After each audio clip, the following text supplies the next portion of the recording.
पण संजय राजाराम राऊतला सांगेन, महाराष्ट्राच्या जनतेने मशाल विझून टाकलेली आहे. विझलेली मशाल किंवा हातात आईस्क्रीमचा कोन घेऊन उद्धव ठाकरे तुम्हाला उभं राहताना दिसेल. हे महाविकास आघाडीचं सरकार नाही, उद्धव ठाकरे मुख्यमंत्री नाही, गृहमंत्री तुमचे अनिल देशमुख नाही, हे महायुतीचं सरकार आहे. आमचे देवेंद्र फडणवीस साहेब गृहमंत्री आहेत. सर्वात प्रथम आजच 12वीचा निकाल आत्ताच जाहीर झालेला आहे. राज्यातल्या सगळ्या विद्यार्थिनींना मी मनापासून अभिनंदन करतो. त्याचबरोबर राज्यात परत एकदा कोकण पॅटर्न म्हणून आम्ही कोकण विभागातले सगळेच विद्यार्थिनी 1 नंबरवर आल्याबद्दल मी मनापासून त्यांचं विशेष अभिनंदन करतो.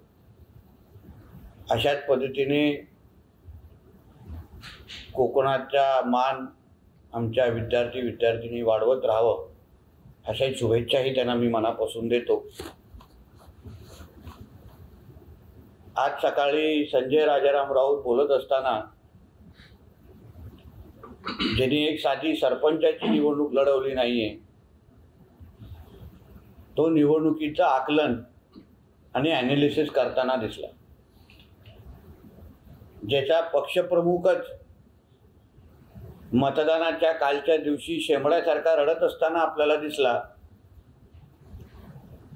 पराभव काय असतो ह्याला अगर चेहरा दाखवायचा असेल तर काल उद्धव ठाकरेंचा चेहरा बघितल्यानंतर तोंडावर जे 12 वाजलेले आणि 4 जून नंतर परत एकदा देशामध्ये मोदीजींच्या नेतृत्वाचं सरकार येत आहे, हे कालच्या उद्धव ठाकरेंच्या पत्रकार परिषद आणि आज सकाळच्या संजय राजाराम राऊतच्या रडगाण्यामुळे सिद्ध झालेलं आहे. मैदानात हे पूर्ण पद्धतीने सपशेल तोंडावर आपटलेले आहे. मी ह्या निमित्ताने गृह विभागाला मी परत एकदा विनंती करेन की लवकरात लवकर उद्धव ठाकरे, आदित्य ठाकरे आणि कुटुंबाचं पासपोर्ट त्यांनी जप्त करून घ्यावं. कारण असं आहे की 4 जूनला पराभव होणारच आहे हे आता सिद्ध झालेलं आहे. आणि म्हणून माझ्या माहितीनुसार ते कुटुंब लंडनला पळण्याच्या तयारीमध्ये आहे. अंगावर असलेले भ्रष्टाचाराचे आणि खुनाचे आरोप याचमुळे उद्धव ठाकरे आपल्या मुलांना घेऊन लंडनला पळण्याच्या तयारीमध्ये आहे. म्हणून लवकरात लवकर पोलीस खात्याने त्याच्या नावाने लुकआउट नोटीस काढावी आणि त्याचबरोबर त्यांचे पासपोर्ट जप्त करावेत अशी मागणी मी या निमित्ताने करतोय. ज्या पद्धतीने काल मतदान झालं, सरळ स्पष्ट झालेलं आहे की महायुतीला मोठ्या ताकदीने महाराष्ट्राच्या त्या मतदारसंघाच्या लोकांनी मनापासून स्वीकारलेला आहे. सगळेच आमचे उमेदवार घासून नाही ठासून निवडून येत आहेत आणि त्याचमुळे हे कालपासून जे काय रडगाणं महाविकास आघाडीच्या नेत्यांची सुरू झालेलं आहे हे त्याचाच पुरावा आहे की या आपल्या राज्यामध्ये महायुती 45चा आकडा गाठते. महाराष्ट्राच्या जनतेने परत एकदा मोदीजींचं नेतृत्व आणि आमच्या महायुतीच्या सरकारला स्वीकारलेलं आहे आणि तेच चित्र आपल्याला 4 जूनला दिसणार आहे. धन्यवाद. असं म्हणतात की अत्यंत कासवगतीने ही मतदान प्रक्रिया राबवली गेली, खास करून जिथे महाआघाडीची सरशी होऊ शकते अशा ठिकाणी मुंबईतील एका मतदारसंघामध्ये 1 तासामध्ये फक्त 11 लोकांनीच मतदान केलं. ज्यांनी आयुष्यामध्ये एक पण लोकांमध्ये निवडून गेलेली निवडणूक लढवली नाही, मतदान कसं होतं, मतदान कसं मिळवायचं, ह्यांनी साधी सोसायटीची पण निवडणूक कधी लढली नसेल, पतसंस्थांची निवडणूक पण कधी लढली नसेल, तो आम्हाला मतदानाच्या पद्धती शिकवत असेल तर ही फार मोठी लाजिरवाणी गोष्ट आहे. पहिलं संजय राजाराम राऊतनी आणि त्याच्या मालकांनी, कारण का दोघांनीही कधी लोकांमधली निवडणूक लढवलेली नाही. निवडणुकीच्या मतदानाच्या दिवशी या गोष्टी घडत असतात. लोक उन्हाळ्यामध्ये निघत नाही, लोक जेवून निघतात, महिला माता भगिनी कधी कधी जेवणा आणि स्वयंपाकाची सगळी कामं केल्यानंतर बाहेर निघतात. ही सगळी विविध पॅटर्न आहे. हे ज्यांनी निवडणूक लढवली त्यांनाच कळणार. अशा गलीतल्या तीनपाट लोकांना निवडणुकीची पद्धत कधीच कळणार नाही. म्हणून त्याच्या या विश्लेषणाला कोण भीक देत नाही. मशालीला मोठ्या प्रमाणात मतदान होण्याची शक्यता आहे असं संजय राऊत म्हणत आहेत. मात्र त्या ठिकाणी मतदान यंत्रणा बिघडवून ठेवण्यात आली. एका मतदाराला 10 ते 15 मिनिटं लागत असल्याचं उघड झालं. महाराष्ट्राच्या जनतेने मशाल विझून टाकलेली आहे. 4 जून नंतर मशाल, विझलेली मशाल किंवा हातात आईस्क्रीमचा कोन घेऊन उद्धव ठाकरे तुम्हाला उभं राहताना दिसेल. महाराष्ट्राच्या जनतेने जेव्हा मशाल चिन्हाच्या बाजूला बटनच दाबायचं नाही तर असा विषय येतच नाही की बाबा ह्यांना जिथे जास्त मतदान होतं तिथे लोक दिसले नाही. लोकांनी स्वखुशीने स्वइच्छेने जाऊन मतदान केलं. ज्यांना नाही करायचं होतं त्यांनी नाही केलं. काही लोकांनी जाऊन नोटा दाबला असेल. म्हणून मतदारांच्या ज्यांनी एक पण मी परत सांगतो, ज्यांनी स्वतःची कधी निवडणूक लढवली नाही त्यांना ह्या मतदानाच्या मनातलं काय आहे, मानसिकता काय हे कधीच कळणार नाही. अपघाताबाबत संजय राऊत असं म्हणतात की पुण्यातील पोलीस आयुक्तांना बडतर्फ केलं पाहिजे. पोलीस आयुक्त नेमकं कोणाला मदत करतात असा त्यांचा प्रश्न आहे. आता पुण्याच्या त्या दुर्घटनेबद्दल आमचे पोलीस किती सतर्क आहेत हे कारवाई होत असताना दिसतच आहे. कोणीही दयामाया दाखवली नाही. पण संजय राजाराम राऊतला सांगेन, हे महाविकास आघाडीचं सरकार नाही, उद्धव ठाकरे मुख्यमंत्री नाही, गृहमंत्री तुमचे अनिल देशमुख नाही, हे महायुतीचं सरकार आहे. आमचे देवेंद्र फडणवीस साहेब गृहमंत्री आहेत. म्हणून जसं तुम्ही दिशा साल्यांचं प्रकरण लपवालपवी केलं, सगळे पुरावे नष्ट केले, तसं ह्या पुण्याच्या ॲक्सिडेंट केसमध्ये होणार नाही. तेव्हा परमवीर सिंग असो, त्रिमुखे असो, सचिन वाजे असो, पोलीस खात्याला कसं वापरलं ते आम्ही खुल्या डोळ्यांनी बघितलेलं आहे. म्हणून तर 72 दिवस CBIला येण्यापासून हे लोक रोखत होते. म्हणून संजय राजाराम राऊतला सांगेन की तुमचं महाविकास आघाडीच्या सरकारमध्ये जसं तुम्ही पोलिसांना वापर करत होता घरगड्यांसारखं ना, तसं आम्ही करत नाही. तेव्हा तुम्ही परमवीर सिंगला बडतर्फ केलं का?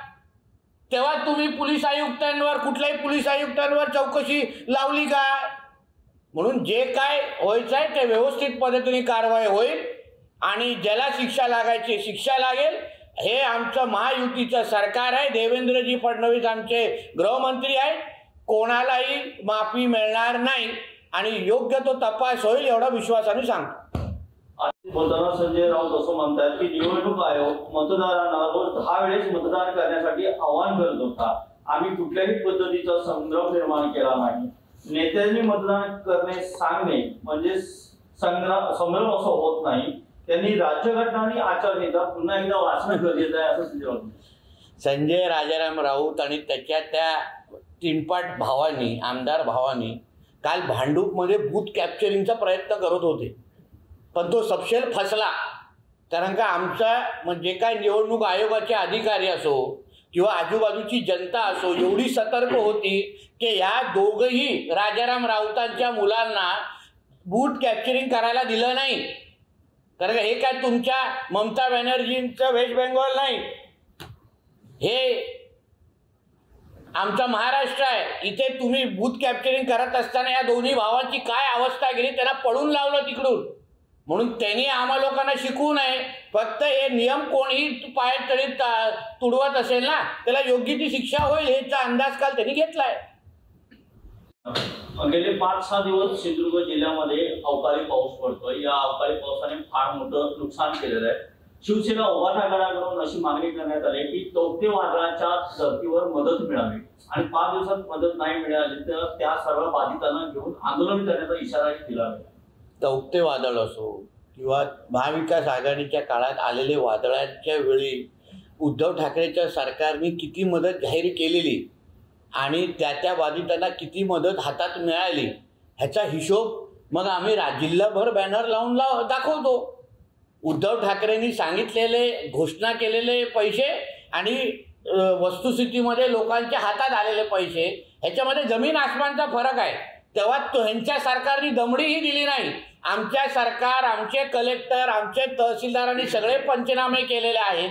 मदत कशी मिळण्यासाठी सगळी आमची तयारी झालेली आहे. ते सोडा, सरकारी मदतीसाठी आम्ही थांबलो नाही. आम्ही स्वतः पत्रे आणि कौलं पाठवलेली आहेत. मग तुमच्या खिशात तुम्ही हात कधी टाकणार?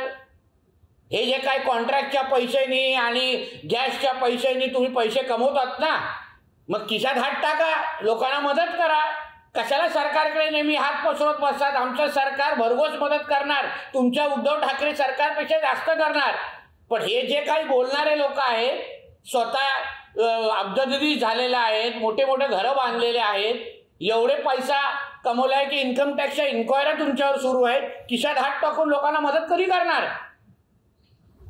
म्हणून बाधितांची चिंता करू नका. बाधितांना सगळी मदत महायुतीचं सरकार आणि भारतीय जनता पक्षाचा कार्यकर्ता आज पण करतो आहे. तुमच्या सारख्या रडण्याची आम्हाला गरज नाही. साहेब, निवडणुकीची घोषणा होण्याआधी पंतप्रधान नरेंद्र मोदींनी अबकी बार 400 पारची घोषणा केली होती. मतदानाच्या सुरुवातीच्या टप्प्यामध्ये मोदी सातत्यानं 400 जागांचा उल्लेख करत होते, पण विरोधकांनी 400 जागांचा विषय संविधान आणि आरक्षणावर जोडला, त्यामुळे भाजप बॅकफुटवर गेला असा आरोप केला. बघा, तुम्ही विरोधकांचं बोलताय की नाही? विरोधक बोलण्याचा त्यांचा अधिकार आहे. शेवटी 400 पार मध्ये त्यांचा एकही म्हणजे त्यांची सगळे सुपडा साफ झाल्यामुळे देशाचं वातावरण आज मोदीजींच्या बाजूने असल्यामुळे आज हे सगळे रडगाणी सुरू होणारच. फक्त 14 का 13 दिवसांचा खेळ आहे. 4 जूनच्या नंतर सगळे विरोधक तुम्हाला हद्दपार दिसतील. आम्ही 400 पार आणि ते लोक हद्दपार. आज तर बावनकुळेंनी खास कार्यकर्त्यांचं पत्र पाठवून, कार्यकर्त्यांना भावनिक पत्र पाठवून 4 जूनच्या जल्लोषाला तयार राहा असं सांगितलं. नक्की ते पत्र आमच्यासारख्या सगळ्याच भारतीय जनता पक्षाच्या कार्यकर्त्यांना आमच्या प्रदेश अध्यक्षांनी दिलेला आहे. भारतीय जनता पक्ष हा कार्यकर्त्यांचा पक्ष आहे. कार्यकर्त्यांच्याच जोरावर आम्ही या लोकसभेच्या निवडणूक आम्ही लोकांनी लढवल्या आणि मी तुम्हाला विश्वास देतो की 4 जूनला गुलाल हा भारतीय जनता पक्षाचा आणि NDAचाच उडवणार. आम्हीच आमचेच DJ वाजणार आणि बाकीच्या ऑफिसमध्ये तुम्हाला सन्नाटा दिसणार. काल एकूण 13 मतदारसंघामध्ये एकूण 13 पैकी सर्वात जास्त म्हणजे 60% जास्त मतदान केवळ 2 मध्ये झाले. दिंडोरी आणि तुमच्यावर जबाबदारी असलेला पालघर 61.65% मतदान झालेलं आहे. What it indicates? काय वाटतं? इंडिकेट एवढंच आहे की जे मी स्वतःच्या डोळ्यांनी पाहिलेलं आहे, मोठ्या प्रमाणामध्ये नवा मतदार बाहेर निघाला आहे, ज्यांनी पहिल्यांदा मतदान केलं. मोठ्या प्रमाणामध्ये महिला मतदार हा मोठ्या प्रमाणामध्ये निघालेला आहे. त्याचबरोबर हिंदू समाज हा ताकदीने बाहेर निघालेला आहे. कारण का ज्या पद्धतीने फतवे काढले गेले, ज्या पद्धतीने डिवचण्यात आलं, ज्या पद्धतीने वोट जिहाद करणाऱ्या लोकांनी दाबण्याचा प्रयत्न केला, त्याला उत्तर म्हणून महाराष्ट्रातला हिंदू समाज हा ताकदीने बाहेर निघाला. म्हणून तुम्हाला हे एवढे मोठे आकडे आणि टक्के दिसत आहेत. कारण का जे काही भीती पसरवण्यात आली, जे काही एकंदरीत ताकद दाखवण्याचा प्रयत्न वोट जिहादच्या करणाऱ्या लोकांकडून झाला, त्याचं उत्तर म्हणून तुम्हाला हे सगळे मोठ्या प्रमाणामध्ये प्रतिसाद दिसलेला आहे. मला विश्वास आहे येणारं सरकार हे मोदी साहेबांचंच असणार, NDAचंच असणार आणि ह्याच्या सगळ्याचं जे काही मतदानाचे आकडे टक्के तुम्हाला दिसलं आहे त्याचं प्रतिबिंब तुम्हाला 4 जूनला दिसेल.